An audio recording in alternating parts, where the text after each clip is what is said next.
महाराज जी को सतनाम, सतगुरु रविदास महाराज की जय। महाराज जी, आज हम श्री गोवर्धनपुर में हैं और गुरु रविदास महाराज जी के एक स्थान पर आए हैं और आपसे जानकारी चाहेंगे कि गुरु जी की इतनी अच्छी पालकी के रूप में जो है, बुर्जी के रूप में और गुरु महाराज जी का प्रतिमा है। काफ़ी सालों से हम भी आते हैं, देखते हैं। पहले उधर था, थोड़ा बढ़ाया है आपने, अच्छा सौंदर्यीकरण किया है इसका। तो विशेषता क्या है महाराज जी? इस स्थान का नाम क्या है जहाँ जब आप बैठे हैं आपके साथ में, आपके सानिध्य में? जी, पहले तो सभी गुरु प्रेमियों को मेरा जय गुरुदेव। जो बोले सो निर्भय, सतगुरु रविदास जी महाराज की जय। प्यारे गुरु प्रेमियों, मैं जो श्री गुरु रविदास जी महाराज की जन्मभूमि है श्री गोवर्धनपुर, मैं उसका श्री महंत हूँ और गुरु रविदास जी महाराज की मूल परंपरा का मैं सन्यासी हूँ। पहली बात तो ये समझना है जी, उनकी वंश परंपरा का, उनके कुल परंपरा का मैं संन्यास परंपरा को मानते हैं ना? हाँ, बिल्कुल मानता हूँ और मैं उसमें से हूँ। और जहाँ आप सब बैठे हैं, ये गुरु रविदास जी महाराज का मूल घर था। इसमें निवास करते थे, यहाँ रहते थे, यहीं जन्म लिए थे। और इससे हटकर थोड़ा सा 10-50 कदम पर एक भव्य मंदिर बनी है जी, उसको भी हम लोगों ने ही बनाया है जी। और सन 1971 से लेकर 93 तक हम लोग उसको देख रहे थे। बाद में 93 के बाद पंजाब के लोग आजकल देख रहे हैं जी। और इसका महत्ता ये है कि गुरुजी यहाँ निवास करते थे और वहाँ पर जो बड़ी मंदिर बनी है, वहाँ गुरुजी रह करके वहाँ सत्संग करते थे, क्योंकि उनके बाग बगीचा था गुरुजी का और उनके सत्संग में बड़े बड़े राजा महाराजा आते थे। क्योंकि वो जो स्थान है वो गंगा का क्षेत्र है, वहाँ गंगा आज भी आ जाती है, बाढ़ का पानी आज भी आता है जी। तो उसके ऊपर का ये क्षेत्र है। मंदिर का जो बड़ी मंदिर है उसका एक तल और यहाँ का ज़मीन एक बराबर है, इतनी ऊंचाई का फर्क है। सन 1978 में तो इतनी बाढ़ आई थी कि आप सब जब बड़ी मंदिर देखने जाते होंगे जी, तो उसके बगल में एक इमली का पेड़ भी है। तो गुरु रविदास जी के समय का ही वो इमली का पेड़ था, लेकिन 1978 में जब बाढ़ इतनी तेज आई कि बड़ी मंदिर सब डूब गई थी, उसमें गुरु जी का स्वरूप भी डूब गया था और उसी में से वो जो है वो गुरु जी के समय का जो इमली का पेड़ था वो गिर गया, उसमें से फिर वो कलगी निकली है जी। तो ये गुरु जी यहाँ निवास करते थे और वहाँ सत्संग करते थे, ये यहाँ का अंतर है। तो जैसे अपनी संन्यास परंपरा है, आपसे पहले कौन सेवारत थे महाराज जी यहाँ? हमारे महंत मेवादास जी थे। अच्छा। इससे पहले हमारे स्वामी रविचरण दास जी महाराज थे। अच्छा। इससे पहले बंताराम जेड़ा जी थे। तो ये किसी ट्रस्ट के अधीन है या स्वतंत्र महाराज? नहीं, ये हमने एक ट्रस्ट बना रखा है, गुरु रविदास शोध संस्थान, उसके माध्यम से यहाँ का जो है कार्य चलता है। अच्छा, उसको मैं देखता हूँ। तो प्रचार प्रसार का क्या तंत्र है आपके पास? कैसे आप प्रचार का तंत्र क्षेत्र में कैसे जाते हैं, या लोग इन्विटेशन लेकर के आपके पास आते हैं? हाँ, बिल्कुल के लिए भी जाते हैं प्रचार में? क्योंकि देश के हर कोने में मैं जाता हूँ। मैंने कहा ना कि मैं गुरु रविदास जी की मूल परंपरा का सन्यासी हूँ जी, संत हूँ, इसलिए हम सिर्फ पंजाब हरियाणा तक हमारा सीमा नहीं है जी। हम तो देश के हर कोने में जाते हैं। जहाँ हमारा पंजाब हरियाणा और जगह का जो संत, जो सुविधावादी संत है, वो वहाँ नहीं पहुँचता है, मैं वहाँ जाता हूँ। जैसे छत्तीसगढ़ के जंगलों में जो गरीब समाज रहता है, जो झारखंड के जंगलों में जो गरीब समाज रहता है, मैं वहाँ तक जाता हूँ। उड़ीसा में अभी मेरा पहली बार, आपको आश्चर्य होगा कि आज़ादी, भारत की आज़ादी के 75 साल के बाद भी, और इतनी गुरु रविदास जी महाराज को हम लोग पूरे दुनिया में फैला दिए, लेकिन उड़ीसा जैसे राज्य में पहली बार गुरु रविदास जी का कथा हमने अभी पिछले वर्ष किया। क्यों? क्योंकि वहाँ गुरु जी का प्रचार नहीं।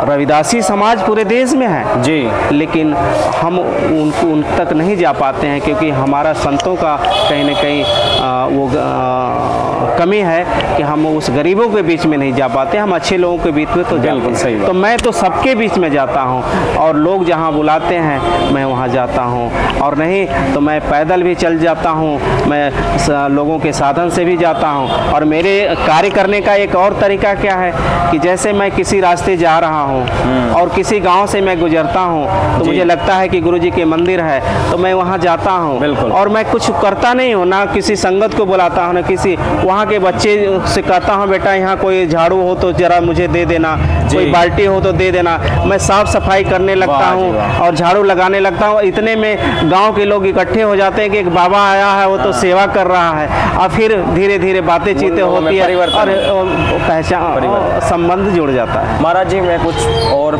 चीज़ों पे प्रकाश डलवाना चाहूँगा आपसे।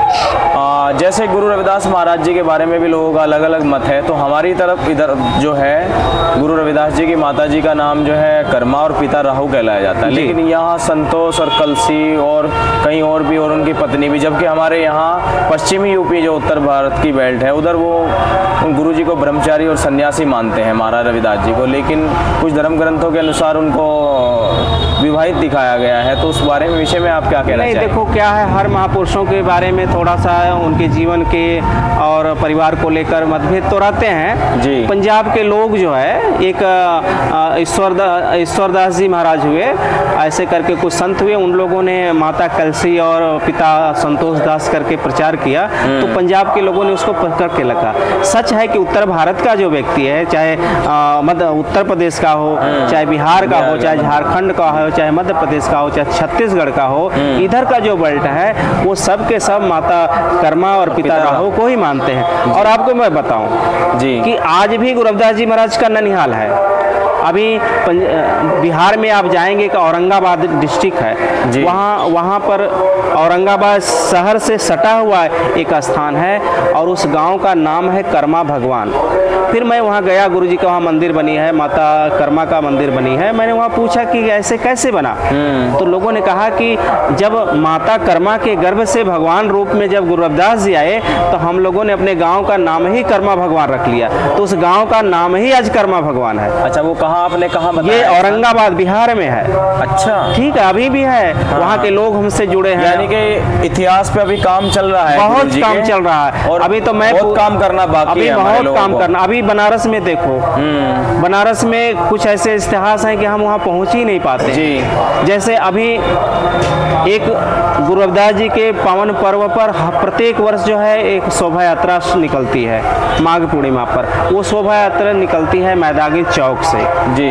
तो मैदागिन चौक से शोभा यात्रा निकलती है, सब लोग निकालते हैं, लेकिन उसकी महत्ता को नहीं समझ पा रहे थे। लेकिन आज से 10 साल पहले वहाँ की एक घटना घटी, एक चौतरा चौराहे पर बना हुआ था, वहीं से हम लोग कार्यक्रम करके वहाँ से निकलते थे। लेकिन दुर्भाग्य हुआ कि सरकार उस चौतरे को तोड़कर वहाँ सुलभ शौचालय बनाने लगी जी। फिर मैंने उसको विरोध किया और सारे अधिकारियों को पत्र लिखा और उन लोगों को बताया कि देखो वो चौतरा नहीं है, उसके पीछे एक बहुत बड़ा एक इतिहास छुपा हुआ है, लोगों की आस्था छुपी हुई है। तो हमने बताया कि देखो इतिहास वो क्या है कि जब मीराबाई घूमते घूमते जब गुरु को ढूंढते ढूंढते जब काशी में आती है तो गुरु रविदास जी वहाँ कुछ समय के लिए गए हुए थे, क्योंकि गुरु रविदास जी का एक शहर जाने का एक रास्ता था कि जब ये सिर गोवर्धनपुर से गुरुजी निकलते थे तो एक नगवा पार्क है जहाँ रविदास जी की बहुत बड़ा पार्क बना हुआ उसी के बगल में गुरु रविदास गढ़ी के नाम से स्थान जाना जाता है, रविदासी बस्ती है। तो कुछ समय वहाँ रुकते थे।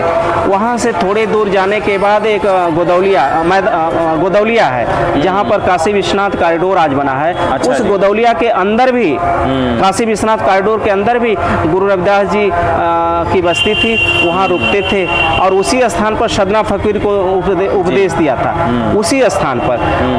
और उस स्थान का नाम उस स्थान को बोलते हैं गुरु रविदास पंचायती चौतरा, लेकिन वो कॉरिडोर में आ गया, कॉरिडोर में सरकार ने उसको तोड़ दिया। उसकी भी मैं अभी लड़ाई लड़ रहा हूँ। अच्छा। और बहुत जोरों से लड़ रहा हूँ। मैंने उसके लिए धरना और प्रदर्शन भी किया है। जिस चौक का आप नाम ले रहे हैं मंदाकिनी चौक, ऐसा सुनते हैं कि मैं बता रहा हूँ अभी सिलसिलेवार में जा रहा हूँ ना। अच्छा। तो जब गुरुजी लंका से जब गोदौलिया जाते थे तो उसी काशी विश्वनाथ कॉरिडोर के अंतर्गत रविदासी बस्ती थी, वहाँ रुकते थे और वहाँ संगत को उपदेश देते थे।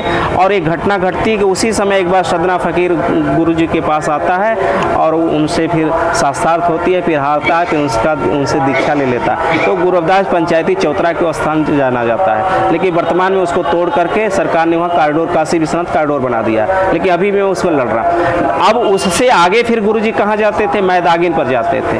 तो मैदागिन पर ही गुरुजी जब ध्यान साधना कर रहे थे, संगत को उपदेश दे रहे थे, तो फिर क्या हुआ कि उसी समय मीराबाई आती है और गुरुजी से जब मिलती है तो ये समझने वाली बात है कि मीरा कहती क्या, अपना जो परिचय देती है, कहती है गुरु मीरा मैं दागिन, अपने को दागिन कह के परिचय देती है, क्योंकि उसके ऊपर कलंक का दाग लगा था।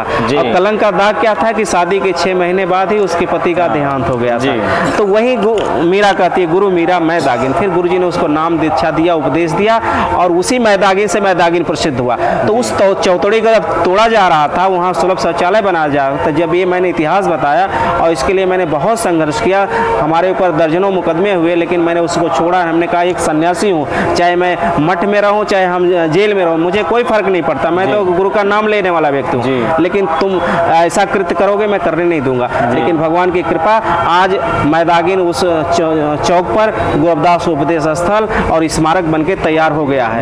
वह जाकर आप लोग देखेंगे, उसकी रिकॉर्डिंग करेंगे, दुनिया में आप लोगों को फैलाना चाहिए ऑथेंटिक चीज़। बिल्कुल। उस मैदागिन चौक से ही 15 मिनट का रास्ता कबीर चौराहा है, जहाँ पर गुरु रविदास जी कबीर साहब के साथ जाते थे। वहाँ बैठ करके, चौरा का मतलब था चौतरा, वहाँ बैठ करके वो साथ करते थे, गोष्ठी करते थे। फिर गुरुजी की इच्छा होती थी तो उसी मैदागिन से फिर राजघाट जाते थे। राजघाट मैदागिन से मात्र 15 मिनट का रास्ता है पैदल, तो वहाँ जाते थे, जहाँ एक समय आया था कि वहाँ पर उन्होंने पथरी तराया था। ये गुरुजी का रूट था। तो ये काम समय समय पर करने का हम लोग प्रयास कर रहे हैं, हमारे संत कर रहे हैं, गुरु प्रेमियों के साथ रहकर। और तो क्योंकि हमको तो वैभवता से नहीं मतलब है, हमें तो गुरु का इतिहास से मतलब है, गुरु की वाणियाँ जन जन तक पहुँचे और ठीक से पहुँचे। कितनी संख्या के अनुपात कितने श्रद्धालु यहाँ आते होंगे प्रतिवर्ष जो है? इस गुरु पर्व पर तो कम से कम 5 से 6 लाख से कम नहीं आते हैं, क्योंकि ये मैं कह सकता हूँ कि उत्तर प्रदेश में, दुनिया की बात नहीं करूँगा लेकिन उत्तर प्रदेश की बात करूँगा कि एक सबसे बड़ा पर्व होता है जी। क्योंकि आज अब इस शीर गोवर्धनपुर ही नहीं, अगल बगल के जो गांव है, मोहल्ले हैं, उन घरों में भी जाएंगे तो अगर जिस परिवार के पास अगर 4 घर होंगे, 4 कमरे होंगे, तो एक कमरे में उनका परिवार होगा, 3 कमरे वो किराए पर दे दिए होंगे। तो आज उतना जो बनारस के 5 स्टार की जो कीमत है, इस समय 3 दिन के लिए उनके कमरे 5 स्टार की तरह किराए पर चले जाते हैं। बिल्कुल। इसलिए लाखों लोग जो है यहाँ इकट्ठा होते हैं। ये बहुत बड़ा जो गुरु का कृपा है कि समाज आज जाग रहा है, और हम लोगों को इस जागते हुए समाज को देखकर परम आनंद की अनुभूति होती है। शुभकामनाएं कैसे देना चाहेंगे आप? बस मैं शुभकामनाएं तो यही दूंगा कि सच्चे मन से आप सब गुरु की भक्ति करो, और गुरु तो इतना प्यारा आपका है जी, इतना सहज है कि गुरु ने तो सबको दिया है और आप सबको भी देगा। बस इतना है कि तुझे भरोसा ना पड़े इस कारण कंगाल, कि समाज उस तभी तक कंगाल है जब तक भरोसा नहीं कर रहा है, और जब गुरु पर भरोसा करेगा तो माला माल हो जाएगा। जैसे मीरा माला माल हो गई, जब मीरा पाती है गुरु जी को तो कहती है गुरु मिले रैदास मैं सास घर ना जाऊं। उसने सास का घर छोड़ दिया। वो गुरु को पा करके हरदेव सिंह नागलमल राजामल हो गया। ऐसे बड़े बड़े राजा महाराजा हुए। इतना ही नहीं, सिख धर्म के प्रथम गुरु नानक देव जी महाराज को भी जो ज्ञान हुआ, शब्द हुआ, वो गुरु रविदास जी महाराज से हुआ। वो अलग बात है कि आज समाज वो स्वीकार नहीं करता है, लेकिन जो सच्चा सौदा हुआ वो गुरु जी के ही साथ हुआ। वो 20 रुपए का जो कहानी है, उस बात को लोग छुपाते हैं, लेकिन मुझे कहने में कोई संकोच नहीं होता है। सत्य तो सत्य होता है। तो मेरे कहने का इतने भाव है कि मैं आज समाज को इतने कहूँगा कि गुरु जी की मूल वाणियों से, स्वरूप से तो जुड़ो, लेकिन स्वरूप से जुड़ना अधूरा है जब तक आप वाणी से नहीं जुड़ोगे, और जिस दिन वाणी से जुड़ जाओगे उस दिन तेरे मेरे का भाव खत्म हो जाएगा। क्योंकि गुरु रविदास जी महाराज जी वही कहते हैं कि प्राणी क्या तेरा क्या मेरा, जैसे तरवर पंच पसेरा, जल के भीत पवन का थंबा, रक्त बूद का गारा, हाड़ मांस नाड़ी का पिंजड़, पंछी विषय विचारा, प्राणी क्या तेरा क्या मेरा। ये तेरे मेरे का भाव ही खत्म हो जाएगा। फिर हम परम आनंद के साथ रहेंगे, सबके प्रेम के साथ रहेंगे। यही मेरी शुभकामनाएं हैं, आशीर्वाद है। आप सब गुरु पर्व के पूर्व संध्या पर आए हैं, सभी गुरु प्रेमियों को ढेर सारी शुभकामनाएं, लख लख बधाई। तो ये थे हमारे महाराज जी महंत भारत भूषण जी। आपका नाम है ना भारत भूषण? हाँ हाँ हाँ, तो यहाँ के जो प्रबंधक हैं आचार्य श्री महंत भारत भूषण दास जी, उन्होंने बहुत अच्छी जानकारी दी और ऐतिहासिक चीज़ें, क्योंकि ये चीज़ें ना शुद्ध हिंदी में अभी हमारे लोगों के बीच नहीं है, क्योंकि ये जो भाषाएं गुरु महाराज जी की लिपियाँ लिखी हुई हैं वो भी खिचड़ी और अवधि में। देखिए तुलसीदास जी ने रामायण जो लिखी थी वो लोगों की समझ में ही नहीं आई, वो वाल्मीकि महाराज ने, लेकिन जैसे ही उसको ट्रांसलेट किया तुलसीदास जी ने तो लोगों को समझ में आने। वैसे ही हमारे गुरु रविदास महाराज जी की लिखी हुई वाणियों को जब हमारे संत उनको हिंदी में व्याख्या करते हैं, क्योंकि यहाँ 50-50 किलोमीटर पर पानी और वाणी बदल जाती है, तो उसके आधार पर, क्योंकि हिंदी के वक्ता चाहिए होते हैं, कोस पर बदले पानी 4 कोस पर वाणी। हाँ जी, हाँ जी। तो महाराज जी ने बहुत अच्छा जो है संवाद किया और बहुत बढ़िया प्रकाश डाला। महाराज जी इसके विषय में, ये अभी मूर्ति तो पहले वाली प्रतिमा, हाँ वो पहले की ये प्रतिमा, क्योंकि उधर पहले रहती थी तो वहाँ स्वरूप जगह वही है ना महाराज जी स्वरूप वही है, लेकिन ये थोड़ा आपने इसको हाँ ये नया बना है। हाँ। और ये सबसे मजे की बात ये है कि ये जो सिंहासन बना भी है वो कर्मा भगवानपुर के लोगों ने ही बनाया है। और मैंने कहा कि भाई जब कोई संकट होता है तो ननियावर के लोग जो है संभालते हैं, तुम लोग आकर के संभालो करो, तो उन लोगों ने बड़ा खुशी इसको बनाया। नहीं, बहुत अच्छा डिजाइन किया महाराज जी, बहुत बहुत साधुवाद, धन्यवाद।